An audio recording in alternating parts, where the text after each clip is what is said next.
A 59ª Assembleia Geral da Conferência Nacional dos Bispos do Brasil, a CNBB, terminou na última sexta-feira. Para repercutir esse assunto, nós conversamos agora com o Padre Paulo Renato, que é assessor político da CNBB. Boa noite, Padre Paulo. Prazer falar contigo. Seja muito bem-vindo. Obrigado pela acolhida, obrigado Cosme, obrigado Maria Tereza. Uma saudação carinhosa aí a todos que assistem a TVT, de modo particular essa revista Brasil TVT. Maravilha. Padre Paulo, a semana terminou com a 59ª Assembleia Geral da CNBB. Queria que o senhor falasse para a gente, para os nossos telespectadores aqui da TVT e também ouvintes da Rádio Brasil Atual, que mensagem, os bispos da CNBB trazem aí ao povo brasileiro após essa 59ª Assembleia?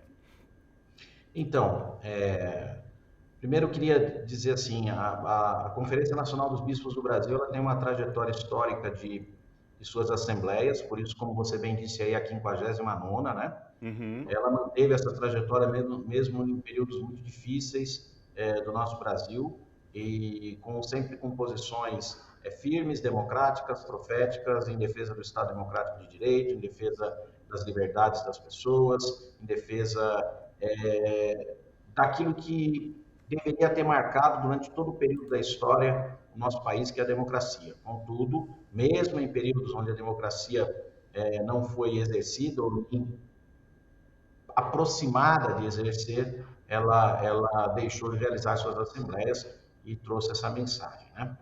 Nós terminamos hoje a assembleia, os bispos emitiram uma tradicional mensagem ao povo brasileiro, agora ao final da nossa assembleia, né, que terminou na sexta-feira. A mensagem está dividida em 4 momentos. Ela começa com uma esperança, e a gente identifica sinais de esperança. Ela vai, logo após essa identificação de sinais de esperança, falar das crises que nós estamos vivendo. Ela conclama para as urnas e termina com uma esperança novamente, que são as eleições, não é? É esse momento que nós estamos vivendo. Com certeza. Padre Paulo, eu queria falar um pouco sobre alguns destaques ao longo da semana. Um deles foi o encontro que falou da campanha da Fraternidade 2022, cuja temática é Fraternidade e Educação.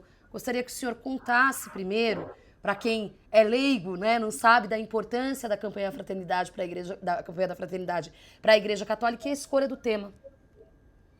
Então, a campanha da fraternidade também é outro marco que a gente tem na história do Brasil, né? Uhum. Ela, desde a década de 60, ela acontece todos os anos e é uma campanha que sempre foca no tema da sociedade.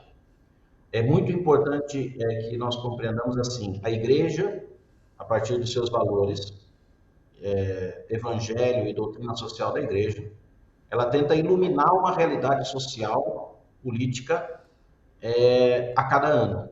Então, nós já tivemos campanha da fraternidade e violência, nós já tivemos fraternidade e água, nós já tivemos fraternidade e emprego, nós já tivemos fraternidade e assim por diante, né? E nesse ano, a fraternidade e a educação, ela marcou essa campanha e continuou os seus desdobramentos.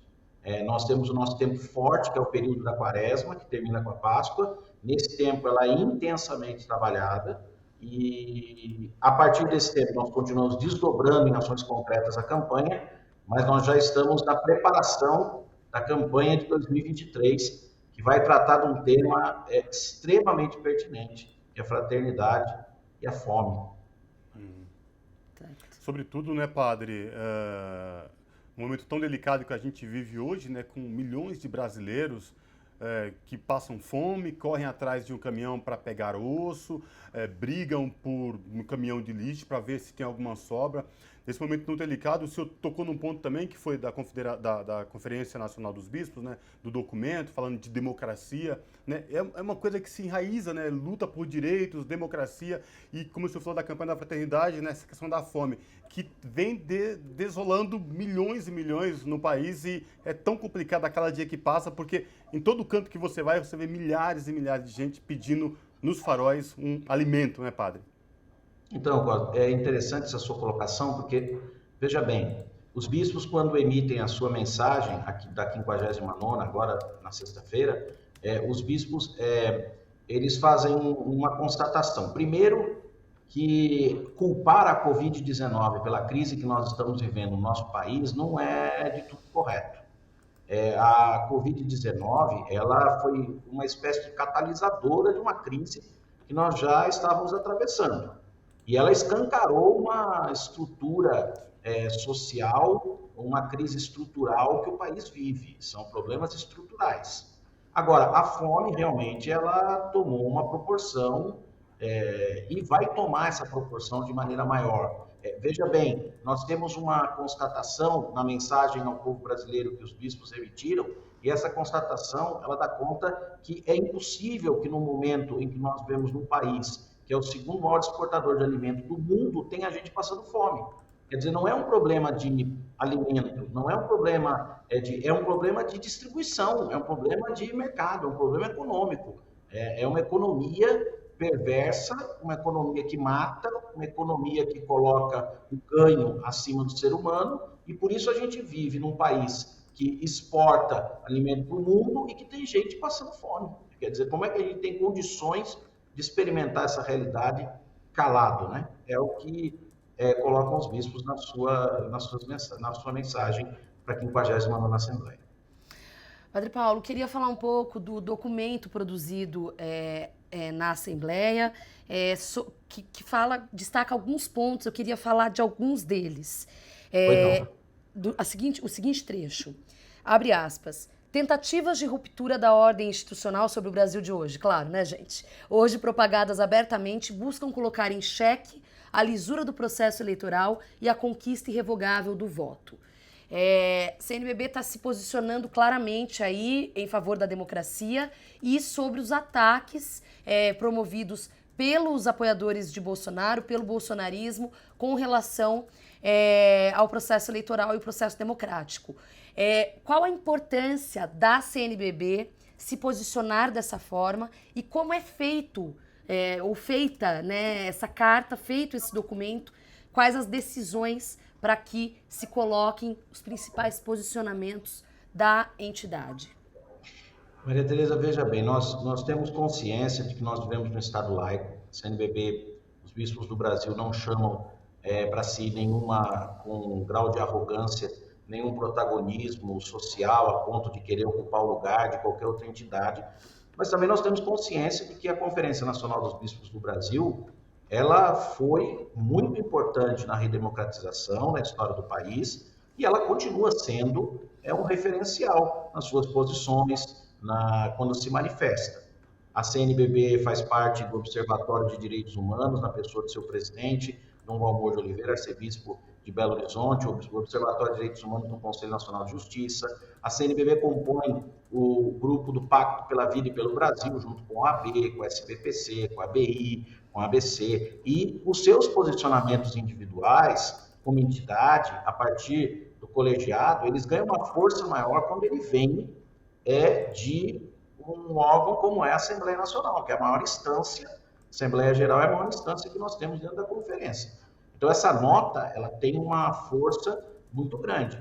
E nos posicionarmos contra tudo que ameaça a democracia, de modo muito particular, quando nós estamos vivendo um momento em que as eleições são assuntos para radicalismos e que paira qualquer dúvida sobre a possibilidade de um processo eleitoral, a CNBB vai se manifestar. Não vai se manifestar por motivo político ideológico, não vai se manifestar por motivo político partidário, mas vai se manifestar por aquilo que o Papa Francisco chama de boa política, em fidelidade à doutrina social da Igreja. A democracia é um sistema que a Igreja entende ser o melhor para que os países possam viver adequadamente dentro de uma civilidade.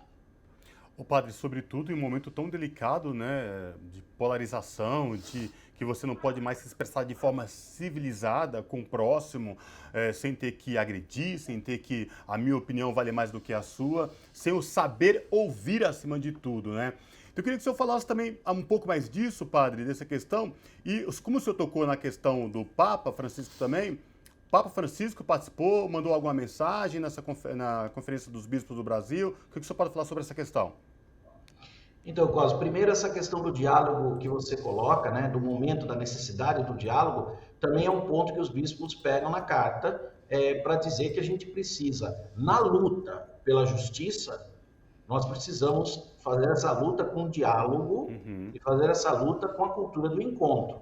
E essa é a lógica do Papa Francisco. É óbvio que o Papa Francisco está presente em toda a Assembleia, porque as suas ideias, a sua forma de se expressar faz parte do pensamento e da reflexão dos bispos. Agora, nós é que encaminhamos a mensagem, o Brasil que encaminha a mensagem ao Santo Padre. Então, um dos pontos que foram feitos e aprovados dentro da 59ª foi uma mensagem também, uma carta dos bispos ao Papa Francisco, agradecendo por todo esse testemunho que o Papa Francisco tem dado de fidelidade e de profetismo também, defendendo os mais necessitados, os pobres, marginalizados e os regimes democráticos que nós temos no mundo.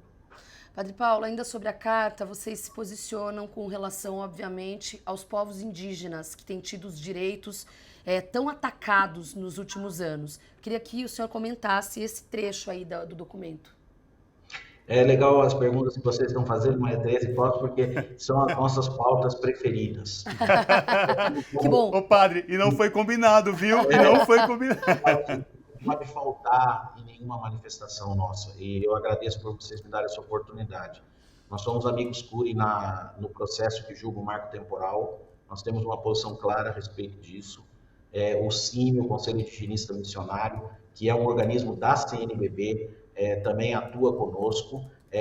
Não tem nenhuma manifestação em Brasília que ocorreu nos últimos tempos em que a presidência da CNBB não se deslocou das diversas partes do país para visitar os acampamentos, acampamento Terra Livre. Então, para nós, essa questão indígena hoje é uma questão de vulnerabilidade, é uma questão de não atender os mais necessitados, é uma questão de terra, é uma questão de integridade. Então, é questão de vida e de defesa da vida. Às vezes as pessoas falam em defender a vida e imediatamente deslocam a vida como se ela não fosse real. Ela é real e ela precisa de direitos humanos e sociais também para ser defendida.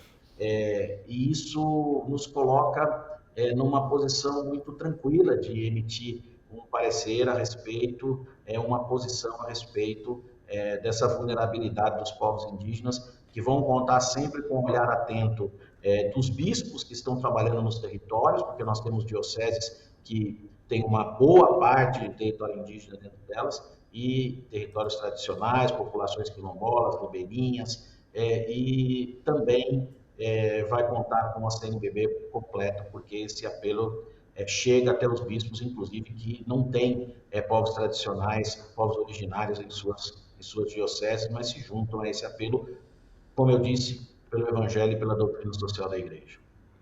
Padre, sobretudo, nos últimos, quando diz respeito no tocante aí à questão indígena, não tem uma semana que a gente não ouve e ler notícias especificamente contra ataques e violência contra povos originários, quilombolas e indígenas. E essa semana, essa notícia aterrorizadora, que não tem adjetivo para classificar, que foi o sequestro de uma menina indígena Yanomami de 13 anos, que foi violentamente brutalizada por garimpeiros. Né? Não tem como ficar inerte a tudo isso, né, padre? Tipo, não é comigo. Não dá para aceitar esse tipo de barbárie, né? E para nós, não dá, até, como eu já disse, porque no nosso DNA, e é lógico, eu repito, é um Estado laico, e o Estado laico permite isso, e permite as nossas expressões de liberdade. No nosso DNA circula o DNA cristão, do Evangelho, de Jesus Cristo, da boa notícia, e daquele que veio para a vida e vida em plenitude. Então, nós não podemos nos conformar, nós não podemos tolerar, nós não podemos permitir quando a vida é ameaçada. Então, a igreja é assim. E os nossos bispos, profeticamente, anunciaram isso e registraram isso numa mensagem aprovada dentro da 59ª Assembleia dos Bispos. Sim. Bom, e com isso quero agradecer demais a participação do Padre Paulo Renato, assessor político da CNBB, trazendo, portanto, as principais pautas debatidas na Assembleia Geral da CNBB, que terminou ontem. Padre Paulo, muito obrigada por trazer essas informações aqui para o programa nosso, na Revista Brasil TVT, aqui na Rede TVT, e até uma próxima oportunidade. Cosmo, Maria Tereza, meu abraço a todos que assistem a revista Brasil TVT e a toda a programação da TVT, que tem prestado um grande serviço à população brasileira. Um abraço a todos. Deus abençoe. Abraço, padre. Assim seja.